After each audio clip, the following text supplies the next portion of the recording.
are live. What's up, Trailblazers? Welcome to the Trailblazers Playbook, where we extract lessons on marketing, sales, and leadership from today's boldest entrepreneurs.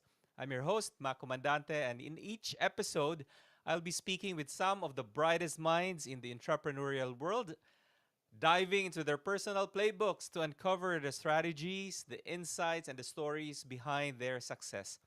From innovative marketing techniques and breakthrough sales strategies to the art of building high performance teams, the Trailblazers playbook is here to give you the tools to level up and lead with impact. Whether you're a founder, an executive, or an emerging leader, this podcast will equip you with actionable lessons for every step of the journey. Now, say hi to our Trailblazers. Brandon, I'm going to be bringing you up here in a while. And I'm very excited because tonight, our guest, his name is Brandon Leong, and he is a prominent figure in the Philippine financial and startup ecosystem. Currently, he's serving as the business unit lead for Round One. He's the founder of Round One, the country's first equity crowdfunding platform, which was launched. Was this back in October of 2022, Brand? Correct me if I'm wrong there, right? And which allows entrepreneurs to raise funds through public security offerings, facilitating access to capital for startups and small to medium sized enterprises. The platform conducts thorough due diligence on both issuers and investors to ensure transparency and security in transactions. Now, in addition to his role in round one, he is also the vice president of marketing and operations at Eastern Securities Development Corporation, where he has been instrumental in driving operational strategies and marketing initiatives since January of 2011. His work at ESDC complements his efforts at Round One as both entities aim to empower entrepreneurs and enhance investment opportunities in the Philippines. Ladies and gentlemen, please help me welcome my good friend, Brandon Long. Brandon, come up here on stage. Okay, there you go, sir. Tama ba yung numbers ko? Did I get that right? Yeah, absolutely. You're correct, Mac. Thank you. Thank you for that introduction. Great to be here. And hi to all the Trailblazers in the audience. Okay, excellent. I think it. I'm not sure with regard your mic changed, the volume changed, Brandon. So it was better earlier. Let's try it Better? again. Yeah, Yeah. yeah, yeah, yeah. Okay, much better. So I think you just have to speak a bit louder. Yeah. Okay, great. So, ladies and gentlemen, if you're joining us here live, just go ahead, type in the comments box. Let us know where you are monitoring this from. And as promised, we're going to be doing this more regularly. We are live in 4 channels right now. You could be in my page, you could be in my personal profile. We're also showing this in YouTube as well as on Instagram. Okay, excellent. Before anything, Brand, yeah, or shall we just go deep into this immediately, starting off with some marketing questions so that we don't waste any time. So, Brand, tell us what is the story behind the brand of Round One, or if you could also tackle a bit about Eastern Securities. How were you able to shape your brand's identity? Well, definitely Eastern, the brokerage, has been around for a long time. Round one is kind of the more sort of fintech look at our industry. So a lot of the brand revolves around sort of bridging the gap between how things used to be done and how things are being done now. Right. So we really have to take into consideration things like our roots and using those roots to look forward, right, and to be inclusive, right. I guess you can basically look at sort of the way we have developed our even our logo, right, to evoke things like security and inclusiveness and community as well. So that's what those are all the things that come into consideration, right? Like you don't know where you're going unless you're very familiar with your past and your history, and I think that's always very core to our vision and mission too. You talk about the past and history. Can you talk a bit more about that in relation to Eastern Securities? How long has it been since it started doing business in the country? And talk about some of its milestones. So I think Eastern's been around for almost 50 years now. We were established in 1977, still going strong. I mean, we've seen every IPO pass through the Philippine Stock Exchange during those times, right? So names like everyone, household names like Jollibee Foods Corp, San Miguel Offerings, Shoe Mart Incorporated, right? So it's been such a wonderful journey taking our investors who've been with us for such a long time through the stories that come through every IPO, every follow-on offering, every global event or local event, right? So I consider these all milestones. I'm sort of third generation when it comes to managers for the team, right? So, listening to the stories about how trading used to be conducted on blackboards, the whole like you see in the New York Stock Exchange, people throwing, I don't know, gang signs at each other. No, I'm kidding. Those are ticker symbols. All the way in the evolution from how things were done till now, but a lot of the same sort of core themes, practices, relationships that you keep during that time. These are all part of the story of Eastern. When we built round one, right, we wanted to sort of continue that story in that way, right?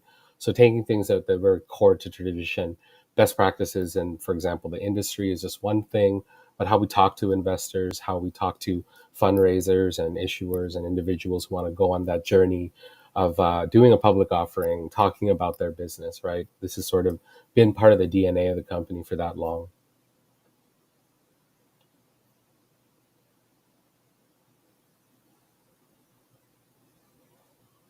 Hey, Mac, I'm really sorry. I think you kind of went silent. I don't know if that's me.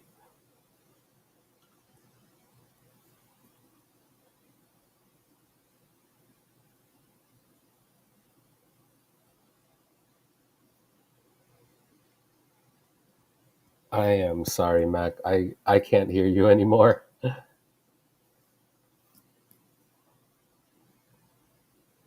Try this. Yeah, that's that. That's that. Maybe it's mine. How about this? Does this work?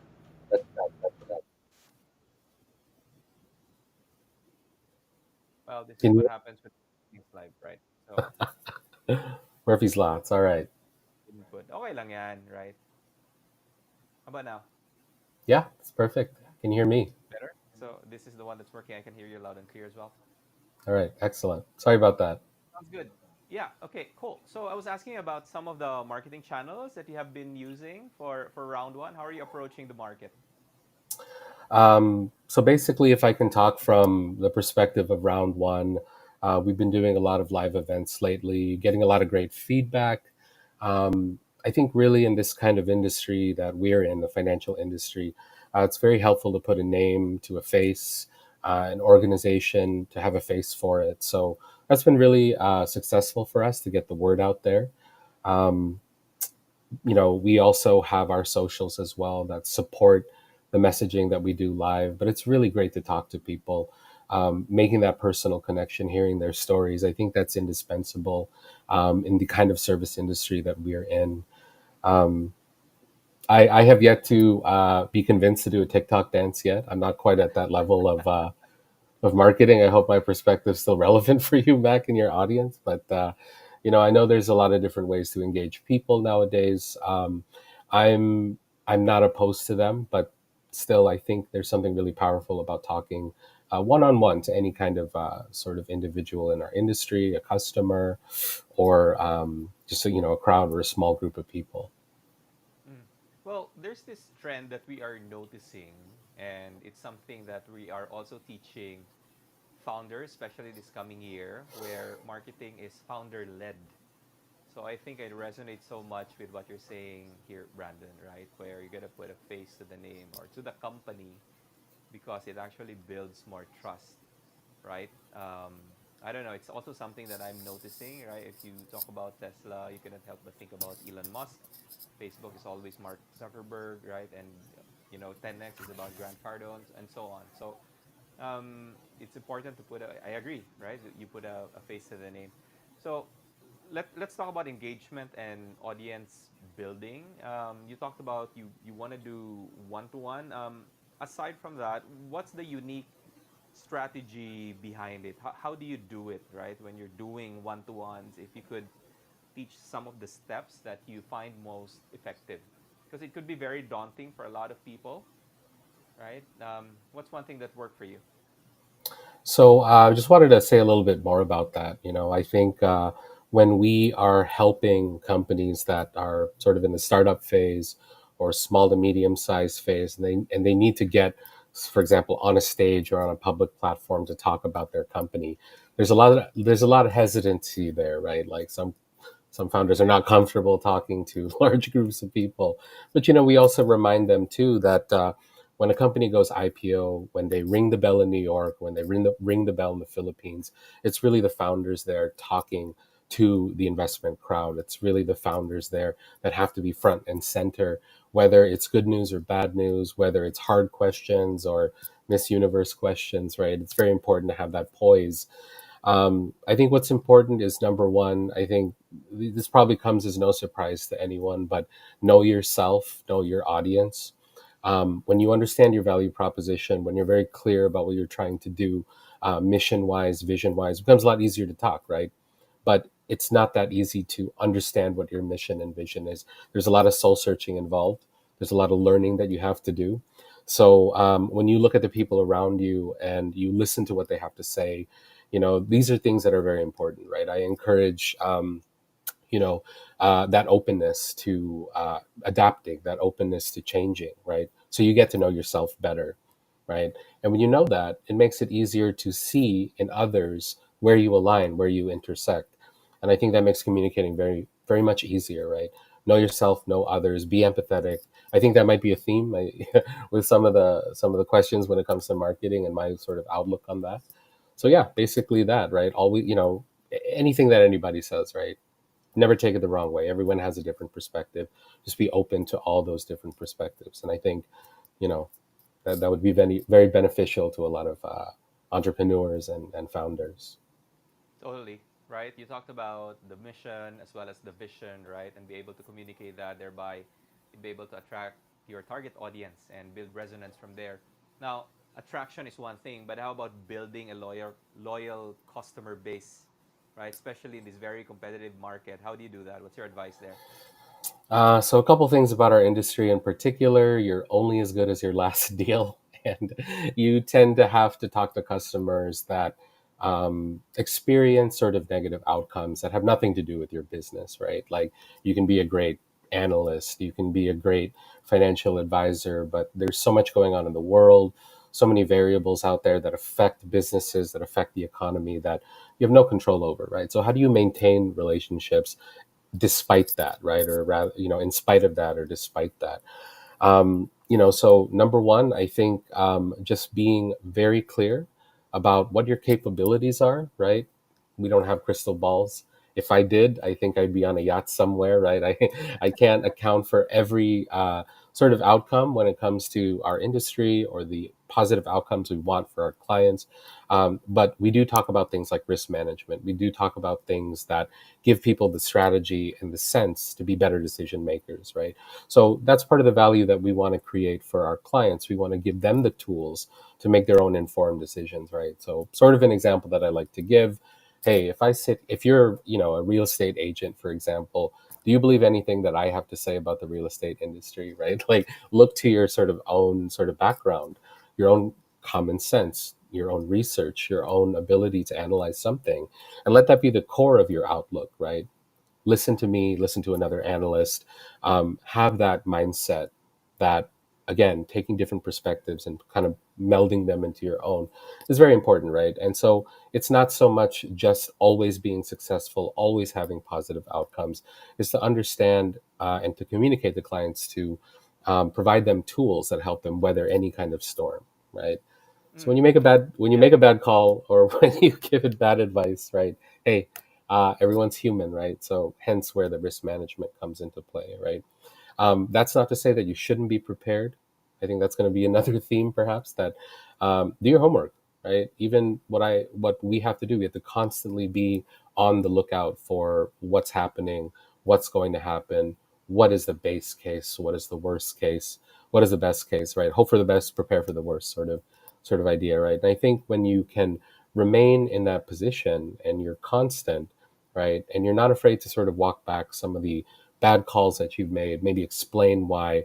I think that sounds a lot better in terms of maintaining an ongoing relationship than trying to be right all the time, right? Like, I think that's virtually impossible. So, I love that. You know, the sense of authenticity and approaching it with honesty and candor, while at the same time, you know, taking care of your stakeholders. I think that's a very important skill that every entrepreneur should have, right? That you also talked about. I think you were alluding to trends as well, right?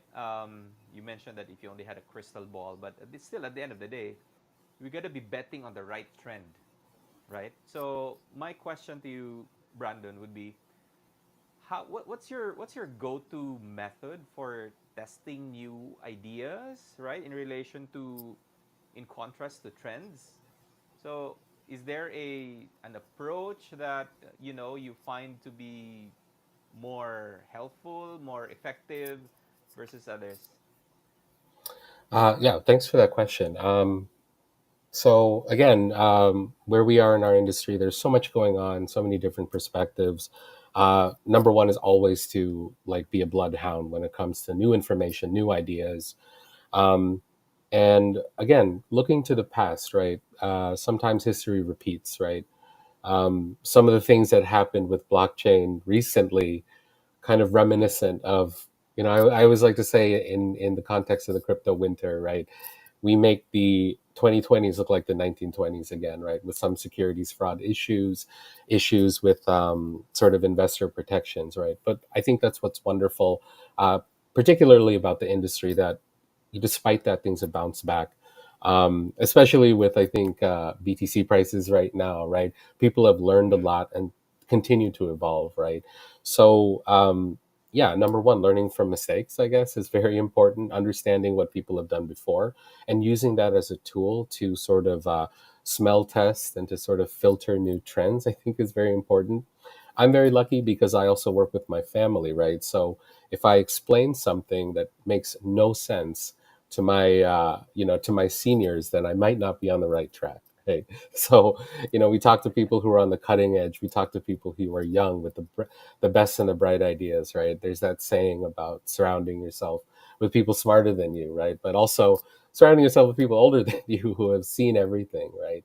A lot changes, but a lot also stays the same. So being able to talk to a diversity of people with different backgrounds, right? So if my mom thinks that it doesn't make sense, probably doesn't make sense, right? She's a seasoned businesswoman, right? And of course, I think, yeah, again, a theme here: listening to others, melding all of these different perspectives together, getting back to basics, right? You see Mm-hmm. how things are going. If it just doesn't make sense to you, right? There's probably a story behind that. There's probably something that you don't know, right? So keep asking, keep talking, always have that dialogue. I think that's very important too. Understanding your position in the wave of a trend, right? You are you can push a trend, but at the end of the day, you are just part of a wave of sentiment of other people who are part of that wave of a trend there, right? Where do you particularly stand in that trend, right? Are you a follower? Are you a mover, right? It's okay to be either one, right? But understand that sort of unique role you are within a trend and to see where it can logically go from there. See if it's even a trend that perhaps you want to follow, right? Be a trend setter, be a trend breaker. I think, again, this idea of knowing where you stand there. Those are amazing nuggets. Okay, guys, ladies and gentlemen, if you're watching us live or even if you're watching us on replay, and if that has been helpful for you, go ahead and tag a friend who is a founder of a startup or an entrepreneur. Go ahead, do that in the comments box, just so that they could also watch this video and you could help them out. Okay, again, we have here my guest. I'm very proud to call him my friend, Brandon Leong, who is running Eastern Securities and Round One, right? Give And me he a, give helps me give me a high five, Mac. Give me a high double five. high five. Yeah, on the other side. There you go, man. Right? So that's why, and if you'd like to join us here in the discussion, go ahead, post your questions there in the comments box. We should be able to see that and pick that out, right? And join us here in the conversation. Okay, great.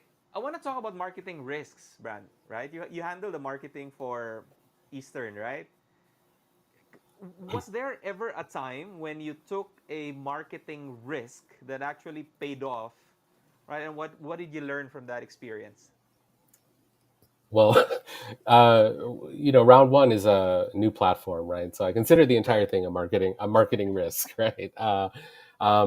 It's a very young industry. It's industry that has been rocked by certain, challenges, so to speak. I think everyone knows what I'm talking about. In general, the space needs a lot of work, right? So, but what I think was very solid about it was that there was a definite need by the industry, by many, many SMEs out there for what we're doing, right? So that's kind of been the rock of what we've been standing on with regards to the marketing risk, right? You put out something new, you're going to get criticism, you're going to make mistakes. Hopefully not big ones. We have not yet we have yet to make a big mistake, but to be able to identify what the possible threats are is very important, right? Mm, So again, that's always dialogue within the team, listening to others. When challenges arise, right, you can hear the tone shift in those sort of audience engagements that we do, right? And then when it comes to the question of trust, that's where we mm, stand again on the rock of what we're trying to do, on the rock of what our team has already built and wants to continue to build, the rock of our partnerships and the people that we connect to, and also like to call friends, also like to call partners as well, and to emphasize that, I guess, when mm, there's uncertainty. Um, so what we've learned from that is, I mean, we've learned so much, like it's hard for me to even say anything on the top of my head, but again, it's to really be flexible, right? And to even, I guess, look at people who may seem like threats or competitors from the onset and think really mm, hard about how can we work together, right? So, right, when it comes to risk in general, it's not just something that affects one person or one company. It affects everybody, affects the entire economy at large, right? So I think, in a way, it's nice to think about the fact that we're all in this together. So mm. when you can turn around a risk into an opportunity, the art of being able to do that really means looking at the partners around you, individuals around you, the stakeholders around you. Let's now talk about sales. What's your personal philosophy on sales? And this is a favorite question that I like to ask, especially for founders, right? Especially tech founders. Earlier today, we had a quick call for the teams that are going to be participating in the Philippine Startup Week, right? You're going to be part of the panel there, Brandon, and going to be one of the judges. So I didn't Oh, I invite you am. yet, so that yeah. Oh So no. it doesn't end, right? Okay. So let's talk about sales. What's your philosophy on that one, and how has it evolved over time? Um, so I've always sort of been in the service industry. I mean, back in the day when I was just doing odd college jobs, all the way up to when I entered the financial industry and brokerage space. These are high touch sort of industries, right? It's very relationship based. Um, Sometimes I like to think of what we do as advisors, what we do when we talk to investors in two ways, right? Like one, we're sort of like lawyers for your money, right? There's an enormous amount of trust and fiduciary responsibility that gets put on us, right? And trust, I always say, is the most valuable currency in our industry. It's not money, it's not performance, it's trust, right? Your investor's ability to Totally. know that you stand by what you say. We're kind of like a hotel concierge, right? Like, when it comes to people's funds, people's money, you get the job done no matter what, right? If there's any sort of thing that you can do with your resources, with your own personal grit, you make it happen, right? This is true for all financial services. This is true for the banking industry at large. Very high touch, right? So my personal philosophy has always been personal service, right? That's very hard to do, of course, as one person. So that's where your team becomes very important, right? Um, so inuring that culture of accountability, inuring that culture of personalized service, I think is very key. There's strategies on how to deliver that personalized service without, straining the capacity of your team. But at the end of the day, we work with two sort of different, how do you say, customer categories, right? Broader retail based investors, private investors, or a private company looking to fundraise, or a small company looking to fundraise, for example. So it's also very challenging, right? Like you can't really just have one playbook for every single customer category. You can't have the same playbook. So, definitely that's still a challenge, right? That'll always be a challenge. But if you can deliver that personal service in our industry, I think that's very important, right? Understanding needs on that level, right? I'd like to digress a bit, Bran, in relation to the laws that apply to crowdfunding in the country, right? What would be the particular ticket size? And if, let's say, there's a startup founder who'd like to use Round One platform, what do they have to be prepared for or look at, right? Can you share your thoughts around it? So, in the Philippines, the annual limit for crowdfunding is 50 million pesos. That's per company every year.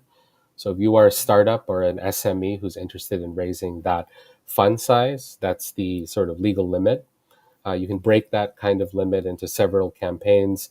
It doesn't mean that you have to raise 50 million pesos just because you can. The usual sort of average ticket size that we've seen for some SMEs is anywhere from 10 to maybe 30 million pesos. And I think it's because it's also a factor of, the platform being new, right? You don't want to necessarily raise a huge amount of money and you're not sure how that offering is going to land when you do market promotion, investment promotion. That's about the average, right? I think if you are raising perhaps less than 2 million pesos, maybe it's better to look at other sources of financing, right? So, as an Mm. equity crowdfunding platform, we're just one of the levers that SMEs can use for financing, right? You have banks providing financing, purchase order financing. You have many different kind of what we like to call levers, right? So, equity crowdfunding is very involved.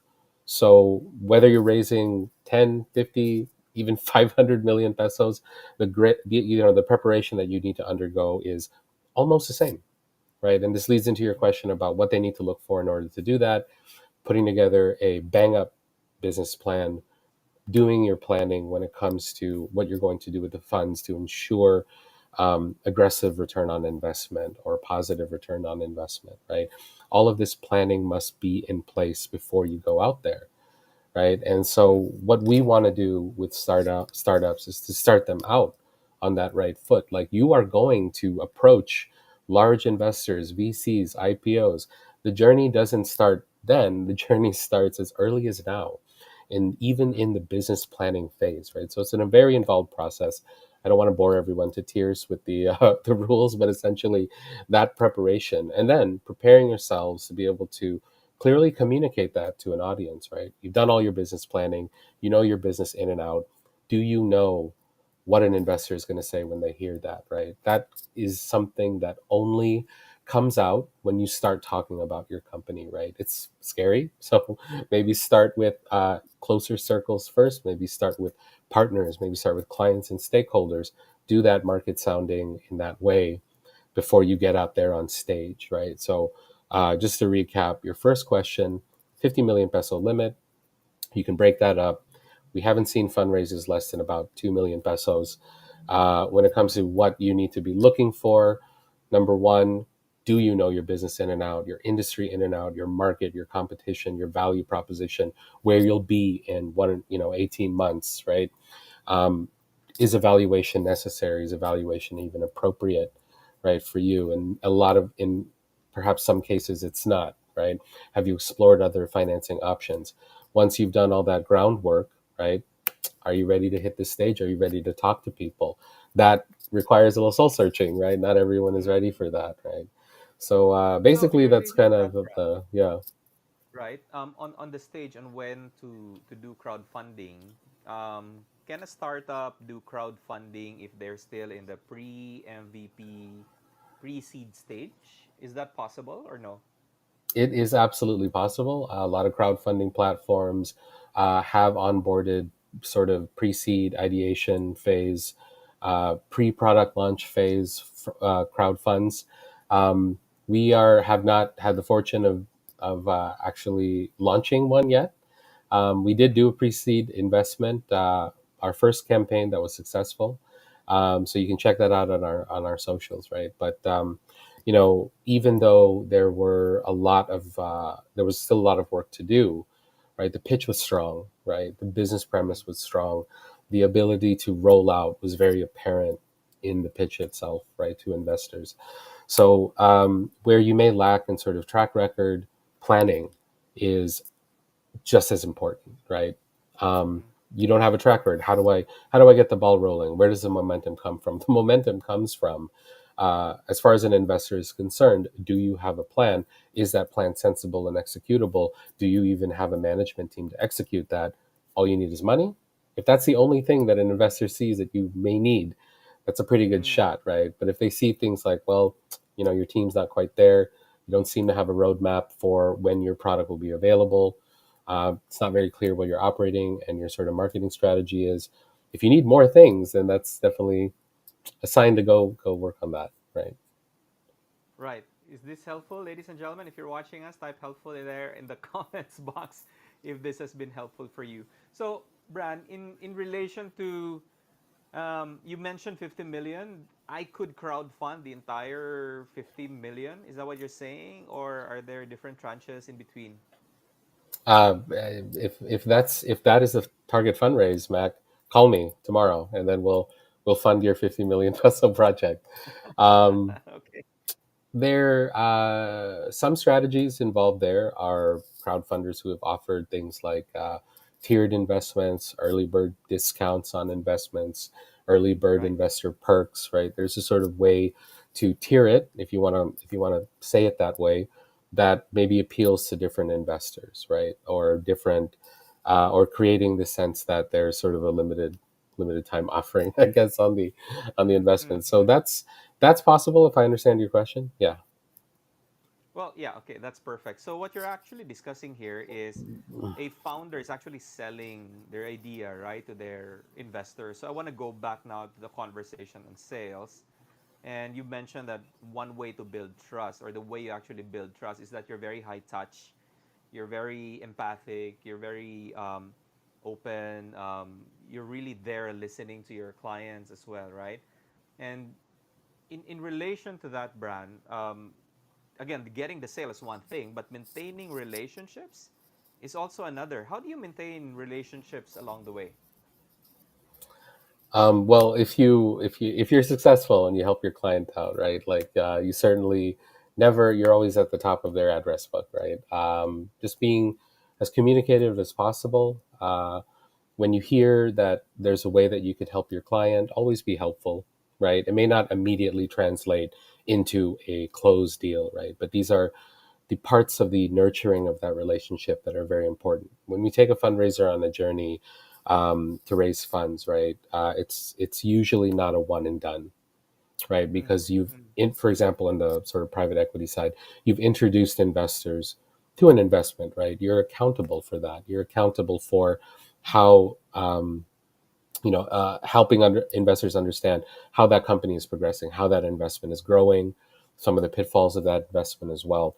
So keeping abreast of that, maintaining that relationship, like understanding that there is a relationship after the deal, I think is very important for mm. long-term relationships, right? Setting a bottle of whiskey never hurts. I think that's very important. Like keeping people top of your mind in a positive way. You know, uh, I guess what's also nice too is when you do investor briefings, you also highlight your past fundraisers, your past success stories. You always, put them on a stage as well with you. They're part of your brand. They're part of what you've been doing. Never forgetting that, right? Never forgetting who helped you out and people that were part of the story, right? For some of these Mm. clients, right? So I guess to sort of put it in a nutshell, maintaining relationships definitely means being helpful where you can. Again, just from our own perspective, right? Perhaps not relevant to every industry. Being helpful where you can, not necessarily expecting that it's going to turn into a deal. Um, I always like to say that you help every client out because some of them have rich uncles, right? So that ability to be helpful and then to get nice referrals, right? So you Yeah, always that's true. provide as much as you can to the relationship, right? I guess sometimes the relationship is not uh, not so well, doesn't go so well. So you try your best to maintain maintain a good demeanor no matter what, right? Like not everyone is going to like you. Just you have to roll with the punches, right? You have to be sensitive to that and not let that affect how you treat others. Mm, mm. So having said that, sometimes objections come up, right? How do you handle objections? Is there one tip that you could share, right? Especially in crowdfunding, right? Or in raising funds to begin with, especially for startup founders, entrepreneurs, SMEs, right? Who needs a bit of funding. A lot of objections come up. So what is your one tip in terms of how to handle those objections? Just talk louder than them. Just yell at them. And no, I'm kidding. Um, So you're absolutely right. There's a lot of difficult questions that we get. As I mentioned very recently, some of the things that have happened to our industry have really shifted the tone. By no fault of your own, you're sometimes held accountable for the actions of your industry peers. You have to understand where they're coming from, right? It becomes a lot easier to take an objection or to take sort of a negative uh, sort of dialogue and turn that around, right? If you know the heart of where it's coming from, right? They're concerned about their own financial security, they're concerned about their own future, right? So if you know Yeah, that, it's easier to internalize that, not take it personally, but then give a response that speaks directly to them, right? So flipping it around, going back to what I mentioned, know yourself, right? Stay stalwart in your mission and vision. So when you are being rejected, I suppose it's like a bad date, right? It's not your time. Chemistry wasn't there. Doesn't mean you're a bad person, doesn't mean the other person's a bad person. It's coming from somewhere, right? So if you can reach out and understand where it's coming from, again, empathy uh, is something that helps, right? And to not take it personally, you won't take it personally when you know that it's coming from a genuine place, right? So I think that goes the same for where you need to express yourself, where you need to draw from to express yourself. I'm sorry, very good. that sounds very life coachy, Yeah, right? I yeah, hope it's that really was perfect. I how love it. the how that was relevant. Yeah. Thank you for that. Let's transition to the topic of leadership, right? Starting off with your vision and influence. How do you inspire your teams and align them towards your company's objectives? Oh, I also yell at them. Just yell at them. No, I'm kidding. I think it's very important to to lead by example. I think that is very key. There are things that when I talk about the high touch service mentality of financial services, you can't teach that. Um, or maybe I'm wrong, maybe you can. But showing how I interact with potential clients, how I talk to investors, I'd like the team to see that. The team knows sort of the struggles that we all go together as a team. We know the challenges. We know that it can be difficult. You have to be courageous to put on a face when you talk to difficult clients or when you talk to difficult crowds as well. So if you can show them that there is a source of courage and that courage can be accepted, then I think that helps a lot, right? And it's all a learning process, right? We can't possibly know what the response will be to some of the advice that we give. Um, forthcoming, being forthcoming, being honest, understanding, importantly, what you might do to correct a mistake, I think, is very important. Just fess up to it. It's already on the table, like it's already an elephant in the room, I suppose. Why avoid it? Tackle it head on. um, Acknowledge what you may have done wrong and perhaps what you can do better. I think that's I suppose a nice quality for a leader, I think. Right. Excellent. I love that. Thank you for your candidness there, Brandon. I want to talk about decision making. How do you make decisions, right? How do you approach that, especially during high stake situations? I suppose that kind of goes back to what you talked about when you want to identify trends, right? Very important to have a diversity of experiences, a diversity of perspectives guiding you, right? A little sort of voice in your ear, whether it's your mentor, whether it's your partner, whether it's an employee of yours, right? That has voiced a concern before. You have to always remember these different perspectives. They can help you guide and shape your decisions, right? So I like to have a collaborative leadership style. I don't claim to know everything. Um, Maybe I sometimes sound like I do, but in reality, it's a synthesis of different perspectives and voices I hear. I also try to make sure I'm always planned for it as well. If I know that there is a decision point that may be coming, anticipate these decision points as best as you can. Think through how something may play out. Uh, Perhaps one strategy to do it is, again, in finance, we're always looking at the best case, worst case, base case, right? What's the base? I'm trying to move things ahead with a partner, for example. What's the base case? What are their capabilities? What are mine? What's the best possible scenario, right? And if that happens, wonderful, right? What's the worst thing that could happen, right? The mic goes out during your podcast, for example. Have a backup. Try to have a plan B, right? So the approach to decision making is to really just try to see all the angles.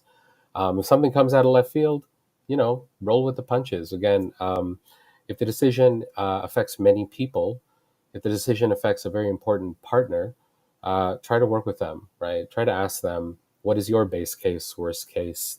What do you think could possibly go wrong? Understand that even if it might be something that you don't want to hear, it's going to matter at some point, right? It may matter in the worst of times. Better that you hear it now than later. Um, if it's a quick decision, right, then it's good to hit the big red button, get the team involved, get everyone talking about it. Try your best to have everyone produce solutions. I think bitching and moaning phase is okay, but let's also strive to be constructive. Okay, what do you think we can do? What do you think we can do? And try to bring these solutions together in the best possible path, right? I think again, um, when you're when you're in an industry where anything can happen, I think it's very important to listen to the perspectives of others, work with others. Mm, right. Guys, if you'd like to meet Brandon in person, he's going to be with us on Wednesday during the Philippine Startup Week. If you've been following me long enough, you know that we're one of the community partners, Exo Asia, right? So this is our second year, and this time around, we're very proud to bring the heavyweights, right? Great mentors, great teams who's going to be showcasing their solutions on how to solve the latencies and challenges in supply chain. Brandon is going to be one of the panelists there and one of the judges of the competition.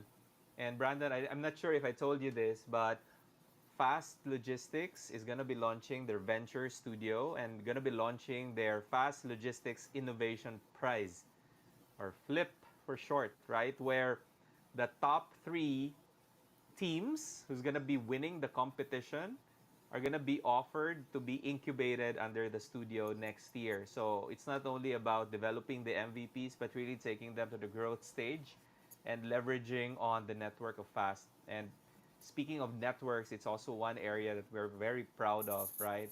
As we bring people like Brandon here, ladies and gentlemen. Okay, so make sure that you catch him live, face to face. I'd be very happy to make the introduction, right? Just approach us on Wednesday morning. It's going to be at the Jade Hall of the Blue Leaf Pavilion. All you have to do is to register as a guest.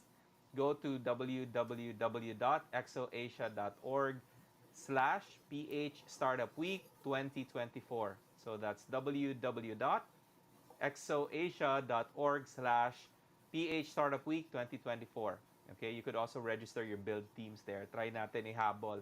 Okay, anyhow, it's still going to be on Wednesday morning. Doors are going to open at 7:30 in the morning, and we're going to promptly start at 8 o'clock. Okay, so the entire morning is ours there. Okay, we are also going to be having DTI USEC Gene Pacheco as our keynote speaker, as well as DITO CME President Donald Lim. Okay, so I'm very excited to have them over as they're going to be talking about, again, the challenges and the opportunities in solving these problems in supply chain in the Philippines. Okay, great. Bran, we're about to reach the top of the hour. If somebody would like to reach out to you, where can they find you? Where can they find round one? So you can check us out on our socials. You can also explore the website at www.round1.ph, and you can send queries to info@round1.ph or through our social media Facebook channels. And you will likely get a hold of me if your question is interesting enough. No, I'm kidding. Our team is always out there, out there listening to what's on the ground too. So any queries, we're happy to hear them, happy to talk about them. Thank you. Love it. Okay, I have one final question for you, Brandon, right? And I ask this to all our guests here. After a long day's work, what is your favorite way to unwind? I'm a big movie guy, so I love watching movies, TV shows, sort of just to just a distraction, I guess. But I love storytelling. I think that's one of the things that's very important, key to pitches, right? When you're talking about your business, you're telling a story essentially about how that business was founded, how it becomes successful. So there's an art in storytelling that I always like to encourage, whether you're a founder or not, right? So when you talk to people about your business, do you want it to be a boring story or do you want it to be interesting, like your favorite TV show or your favorite movie, right? So again, I love stories. That's the way I unwind, right? Okay, so speaking of which, what is the number one movie for you that everyone should watch? I don't know. I don't know if I could What's your say it favorite? on the podcast. um, that's a great that's not a fair question actually. There's so many great. I can't say.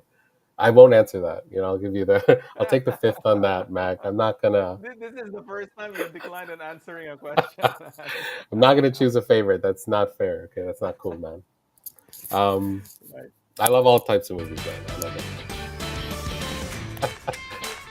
Thank you, guys. Ladies and gentlemen, I want to that's it for tonight in this conversation. So watch this space as we bring you more trailblazers and we should be more consistent in this channel. Have a great night, everybody. Let us know if this has been helpful.